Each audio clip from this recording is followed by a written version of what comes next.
welcome to Gail's Garden Herbs and More. Every year I like to cut a bunch of my herbs and make my what I call Gail's all-purpose seasoning. And at Christmas sometimes I'll give maybe a small jar or two away.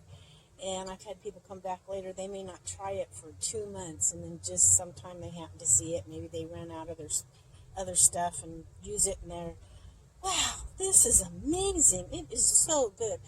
Every time I make it, it may be slightly different, but it's always wonderful in your foods, all different kinds of foods. It just makes whatever you're cooking pop. I sprinkle it not only in soups and stews, I put it on salads, I put it on sometimes macaroni dishes or meat dishes, or a lot of stuff. About the only thing I haven't put it on is desserts. But anyway, I wanted to talk to you about this, maybe show you a little bit about my all-purpose seasoning. And isn't this just awesome? I use this a lot. Sometimes I'll cut some of my herbs, lay on aside and dry them. Now I have that big, long herb dryer that collapses up and down. I hang outside. I've got all different ways to dry herbs. But I'm going to cut a little bit of my sage here. I'm going to lay this down so I can cut some sage. And the sage is good. And what I'm going to do is, and your blossoms are fine. They're edible too. Good for you. I'm going to cut a bunch of this and I'm going to dry it. And then I'm going to run it through my food processor. And I'll try to bring you along on this little journey of making this with me today. I won't get it all done today. I'll make the video as I go along.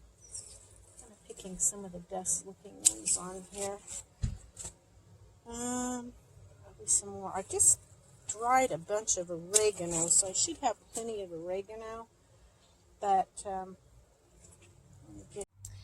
okay, so I'm over in my herb wheel right now, and I'm going to cut some of my thyme. I don't want to cut it down too short because it's kind of like mowing grass. When it's really, really hot, like we're in a drought here, and you cut your grass too short, it will just die.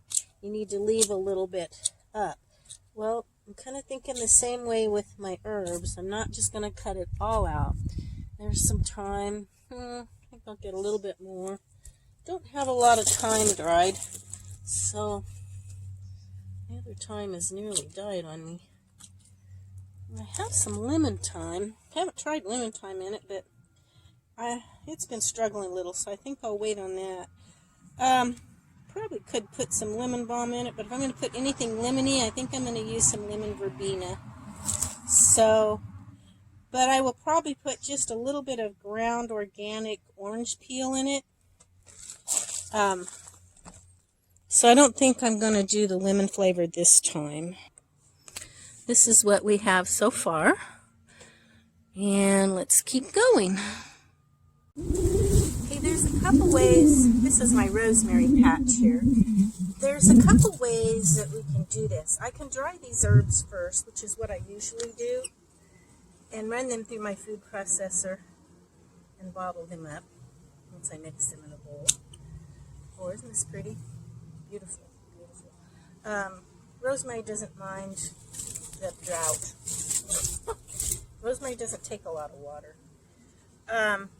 But I'm tempted to just run all this through green and then spread it out and let it dry that way. I don't know which way would hold the nutrition the best.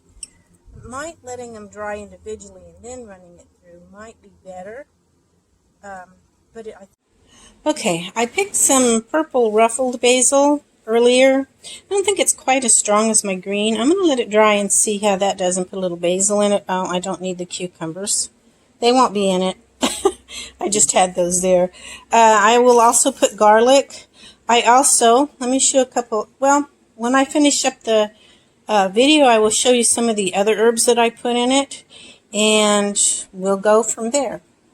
Okay, here's some of my herbs that I'm going to put up on my collapsible herb dryer. I still have a few. I took some out already, but let me try this purple basil. Let's see, there's one up here. Might as well see what I'm doing. Okay, I need to spread that out so it will dry good. Gonna throw it in the back there. Now, it's tall above me, so I kind of look from beneath. I've got some room here, so let's put that over there. Okay, and then I'll come out and move them around a little if I need to on that. So there's my purple basil on that. And then on this one, I need to kind of clean these out a little. One thing about it, though, it is kind of hard to get all the little pieces. Let me spread my sage around.